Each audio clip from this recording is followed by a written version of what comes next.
Learn. Kindly. Thank you, Captain. You know, I'm a gentleman. I was willing to cede this opportunity to one of the lady MPs. Lakini vile umetueleza kuna nafasi yake, wacha basi niongee. First of all, I want to really thank Mazani Africa and the people of Kenya for entrusting us with the leadership of this country. Na vile wengine wetu wamesema hapa mbele, nimefurahi sana kuwa hapa. Pahali kuna yellow, kuna red, kuna blue, na sisi wote tunasalimiana na tunakaa kama madugu na madanda. And this is a very good opportunity for Kenyans to learn. Hata tukiwa katika mwaka wa siasa, siasa isikuje iingie sana, ilete uhasama kati yetu kama wa Kenya, kwa sababu viongozi wenyewe sisi hatupigani. But because of the agenda of this day, I want to highlight just a few things. Number one is that I am a very, very proud person serving as a member of parliament for Kiharu. Kwa sababu hii kazi yetu lazima kwanza uipende.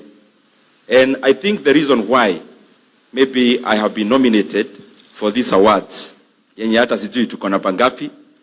Number one is because in all the 112 public primary schools in Kiharu, na naongea hivi kwa sababu ya CDF, most of us are tuko na kazi tunafanyaga na CDF kama wabunge. Kiharu has around 112 public primary schools. Nikiingia mingi of those schools had udogo tu hapa chini kama floor. We have been able to transform all our public primary schools. All of them now look like academies. 97% of all the classrooms in Kiharu, public primary schools, watoto wanakanyaga tiles huku chini. We have also been able to start new secondary schools, around 8, and doing many other things like Gama chiefs, na our assistant chiefs nyumba, kwa sababu hiyo ndio kazi ya CDF. Probably the reason why we have been able to optimize on the resources that we have is number one, we apply something called labor-based in Kiharu. As maybe in many of the government contracts, mnajua ya kwamba inapeanwa tender contractors. The contractors in Kiharu are the people of Kiharu from that particular village that we actually undertake the project. Kama ni mchanga, we source it from the local person.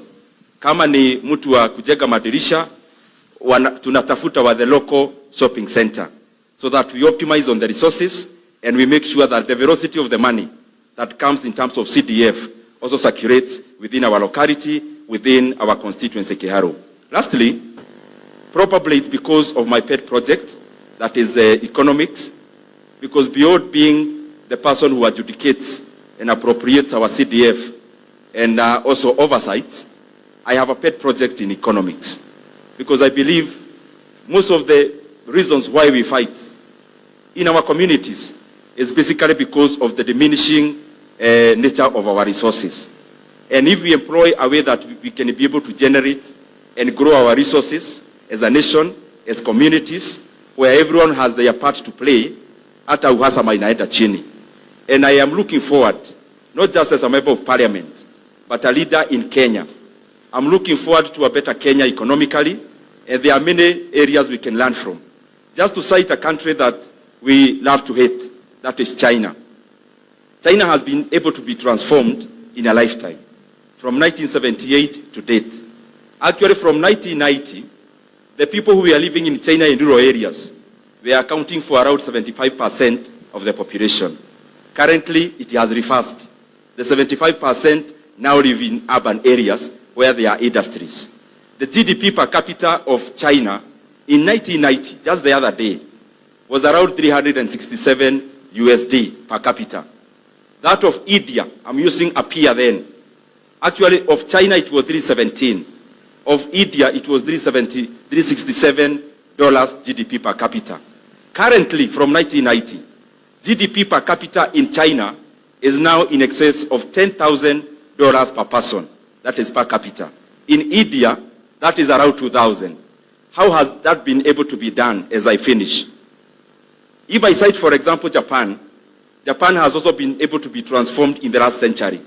They started with industries that zinahitaji technology iko chini. That is textiles, labor-intensive industries. After doing that, they increased productivity, then handed over textile and labor-intensive industries to South Korea. Then South Korea did, upgraded to other things like TVs, electronics, and handed over that to Taiwan.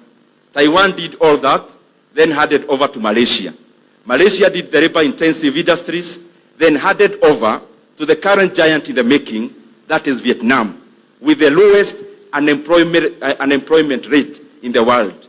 Yet Vietnam is actually a peer in Kenya in terms of GDP per capita and income per capita in the last probably 5 years. So I believe, and is a conviction, that tukiweka uhasama chini kama viongozi, and we focus on transforming the lives of Kenyans, we can actually transform Kenya in our lifetime. Thank you very much. Congratulations. May God bless you. Thank you so much.